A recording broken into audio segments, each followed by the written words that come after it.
رونے لگے، روتے ہوئے وہاں سے بھاگے کہ سرکار کے پاس جائیں گے، سرکار کو جا کر یہ سب کچھ سنا دیں گے، نبی کریم علیہ السلام کی بارگاہ میں پہنچ کر یہ سب کچھ کیا سنا دیں گے۔ پیچھے سے حضرت عمر بھی آنے لگے۔ اس حدیث شریف کو آگے میں بتاتا ہوں، پہلے یہاں پر ذرا سا ایک دو سوالات کرتا ہوں۔ حضرت ابو ہریرہ رضی اللہ تعالی عنہ کو سرکار نے اپنے نالین دیے اور کہا ابو ہریرہ یہ نالین لے جاؤ، جو تمہیں مل جائے اسے جنت کی بشارت دے دینا۔ اے اللہ کے پیارے رسول صلی اللہ علیہ وسلم، آپ نے نالین کیوں دیے تھے؟ صرف آپ اتنا کہتے تھے کہ ابو ہریرہ جو باہر مل جائے اسے جنت کی بشارت دے دینا، کافی تھا۔ سرکار زبان حال سے کہتے ہیں میں یہ بتانا چاہتا تھا، میں لوگوں کو یہ سمجھانا چاہتا تھا جو سمجھدار ہیں کہ وہ سمجھ جائیں کہ جنت ملے گی تو میرے جوتے کی برکت سے ملے گی۔ نعرہ تکبیر، نعرہ رسالت، نعرہ رسالت، علماء سنت۔ جنت ملے گی تو میرے نالین کی برکت سے ملے گی، یہ اشارہ دینا تھا۔ جو سمجھدار ہوں گے وہ سمجھ گئے ہوں گے۔ یہ بتانا مقصود تھا کہ کبھی یہ مت سمجھنا کہ تمہیں تمہارے عمل کے عوض میں جنت میں داخل کیا گیا۔ عمل کے عوض میں جنت میں تمہارے درجات بلند ہوتے ہیں، جنت میں داخلہ عمل سے نہیں ہوتا، یہ یاد رکھنا، عقیدے سے ہوتا ہے۔ میرے نبی کے نالین کی عقیدت اور محبت رکھو گے تو اس کے ذریعے سے جنت میں داخلہ ہوگا، اور جب جنت میں داخلہ ہوگا تو نماز پڑھو گے تو جنت میں درجہ بلند ہوگا، روزے رکھیں گے تو جنت میں درجہ بلند ہوگا، صدقات و خیرات کیجئے گا تو جنت میں درجہ بلند ہوگا، لیکن جنت کا ٹکٹ ملے گا تو میرے نبی کے نالین کی برکت سے ملے گا۔ اللہ اکبر، یا رسول اللہ، یہ بتانا مقصود تھا، ورنہ آپ خود سوچ کر دیکھیے ذرا کہ سرکار جنت کی بشارت دے رہے ہیں تو نالین ساتھ میں دینے کی کیا بات ہے؟ نالین کے صدقے میں جنت کی بشارت دی جا رہی ہے اس وجہ سے۔ اور دوسری بات یہ بتانے کے لیے کہ جو میرے نالین کو اپنے سینے سے لگاتا ہوگا جنت کی بشارت انہی کو دو، انہی کو دو جنت کی بشارت جو میرے نالین کو سینے سے لگاتے ہوں گے۔ حضرت ابو ہریرہ رضی اللہ تعالیٰ عنہ کو یہ سب کچھ دے کر سرکار دو عالم علیہ السلام نے سب کچھ بتا دیا۔ وَلَعَلَّهُمْ يَتَفَكَّرُونَ، یہی تو غور و فکر کا مقام ہے، شرع یہی تو انبیاء کر رہے ہیں، یہی تو مقام غور و فکر ہے کہ نبی کریم علیہ السلام نے نالین مبارک ان کو دیے اور دے کر کہا جاؤ جا کر جنت کی بشارت دو۔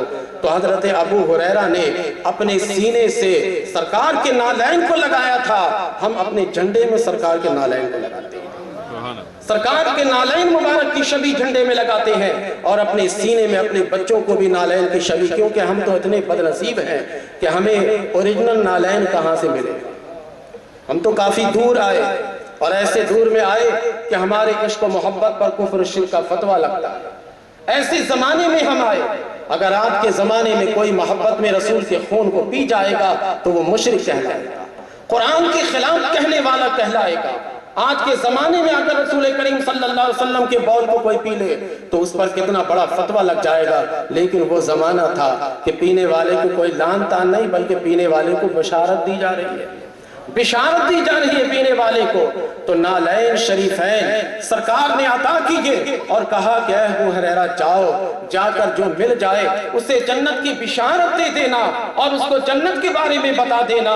تو یہ علامت ہے کہ جنتی لوگ نالین کو اپنے سینے سے لگائیں گے۔ آپ لگائیے، نماز بھی آپ کی نماز ہوگی، روزے بھی آپ کے روزے ہوں گے۔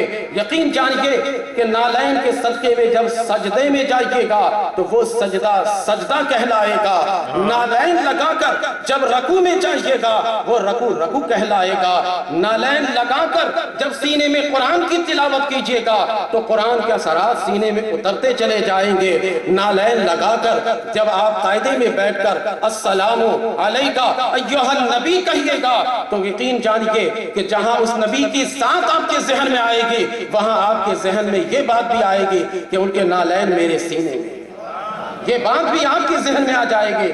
تو یہ کون ایسے لوگ ہیں پتہ نہیں جو اس قسم کے اعتراضات کرتے ہیں؟ تو دو چار ٹھوس باتیں، اور جو بات میں کہہ رہا ہوں اس کی سی ڈی بن رہی ہے، یہ مکمل سی ڈی آپ خود بھی سنیے اور ایسے لوگوں کو بھی سنائیے۔ اور ان کو بتائیے کہ نالین مبارک لگا کر اللہ کا نام لینا یہی کمال ہے۔ یہ تھوڑی ہے کہ نالین مبارک ناپاک ہے۔ میں نے پہلے کہا تھا کہ کہنے والا یا تو دو ہی مقصد ہے، ایک تو یہ کہ وہ یہ سمجھتا ہے کہ نالین یہ ایک تصویر ہے اور تصویر لگا کر نماز روزہ نہیں کرنے چاہیے، تو یہ جاندار کی تصویر نہیں ہے، اس لیے اس پر اس کا اطلاق نہیں ہوتا۔ یا کہنے والا یہ کہتے سمجھ رہا ہوگا جیسے ہمارے اور آپ کے جوتے ناپاک ہوتے ہیں، نبی کے جوتے کو بھی وہ اپنی طرح ناپاک سمجھتا ہوگا، اس لیے یہ کہہ رہا ہوگا کہ اس کی شبیہ کیوں لگاتے ہو؟ نبی کریم علیہ السلام کے نالین مبارک ایسے پاک ہیں، ایسے صاف ہیں کہ ملائکہ اس نالین کی شبیہ کی زیارت کے لیے آتے ہیں۔ میں اگر یہ خیال نہ کرتا کہ کسی کی دل آزاری ہوگی تو میں ان کے مذہب کی کتاب کا حوالہ ابھی دیتا ہوں، لیکن مجھے یہ خدشہ ہے کہ میرے دوست اچھی بات کو بھی سمجھیں گے کہ اشرفی صاحب یہاں طنز کر کے چلے گئے، میں اس لیے حوالہ ہی نہیں دوں گا، ورنہ وہ رسالہ میرے پاس موجود ہے، اس کی شبیہ بھی موجود ہے وہ ہمارے پاس۔ دوسری بات یہ رکھ لیں، تیسری بات آپ اپنے ذہن میں رکھ لیں کہ جو کہتے ہیں کہ اللہ کا نام لے رہے ہیں اور اس کے بعد نالین کی شبیہ سینے میں یا اپنے ماتھے پر لگا کر رکھتے ہیں، تو ان سے کہیے کہ پچھلے صف میں آپ نماز پڑھنا چھوڑ دیجئے، ایک صف مکمل ہو جائے تو باقی آپ لوگ چھٹی، جماعت سے نماز نہیں پڑھیے۔ کہا کیوں؟ کہا پچھلی صف والے جب سجدہ کریں گے تو اگلی صف والے کا پیر ہوگا اور اس کا سر ہوگا، وہاں پر وہ اللہ کو کیسے یاد کرے، سبحان ربی الاعلیٰ کیسے کہے گا؟ جب نبی پاکیزہ نبی کے پاکیزہ نالین کو لگا کر اللہ کا نام نہیں لے سکتے تو یہ محلے کے لوگ جو پنجہ پھیلائے ہوں گے سجدے میں، ان کے پاس ہمارا سر ہوگا، وہاں پر ہم اللہ کا نام کیسے لیں گے؟ سمجھ گئے بات آپ؟ یہ ٹھوس قسم کے دلائل ان کو دیجئے اور دے کر ان کو بتائیے اور ان کو سمجھائیے۔ میں تو یہ کہتا ہوں کہ نہ لڑنے کی بات کیجئے، نہ جھگڑنے کی بات کیجئے، نہ طنز کی بات کیجئے، کیونکہ میں نے مشاہدے میں دیکھا کہ کسی کو اگر جھگڑا کی بات کی، اچھی بات بھی کیجئے لیکن جھگڑے کے انداز میں کیجئے، کسی پر پہلے طنز کر دیجئے پھر اچھی بات بھی کیجئے تو وہ ماننے کے لیے تیار نہیں ہوتا۔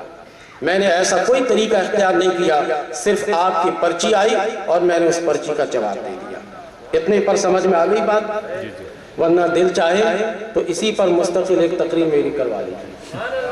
باوجود کہ میں مسجد میں نالین شریف پر 35 منٹ کر چکا اور ابھی بھی غالباً آدھ گھنٹہ تو ہو چکا ہوگا، 1 گھنٹہ 5 منٹ میں کر چکا نالین شریف پر مزید دلائل میں آپ کو اس سیدھی کو سنیے گا اور پھر میں الگ سے آپ کو دلائل دوں گا، اس کو سنیے گا، اس سے الگ تھلگ میں دلائل دوں گا۔ الحمدللہ علی احسانہ۔ ہم ایسے ویسے کام ہمارے سنی کرتے ہی نہیں، ہم اپنے لوگوں کو ایسے ویسے کام بتاتے ہی نہیں۔ یہ الگ بات ہے کہ میں اب آپ کو اتنی باریکی کہاں سے سمجھاؤں اور آپ کے ذہن میں اتنی باریکیاں رہیں گی کہاں، لیکن اتنی بات ضرور رہے کہ ایک عالم دین نے کہا ہے کہ نالین کی شبیہ لگا کر نماز پڑھنا بھی درست ہے، خطبہ دینا بھی درست ہے، جھنڈے میں لگانا بھی درست ہے، اپنے گھر کے پاس لگانا بھی درست ہے، حصول برکت کے لیے اپنے جیب میں رکھنا بھی درست ہے۔ بس ایک عالم دین نے ہمیں کہا، ہمیں اس پر اعتماد ہے۔ اتنا تو آپ کہیے گا نا؟ جب اتنا آپ کہہ دیجئے گا تو الحمدللہ آپ کامیاب ہو جائیں گے۔ کوئی آدمی نہ جائے، کھڑے ہو جائے صلاۃ و سلام کے لیے۔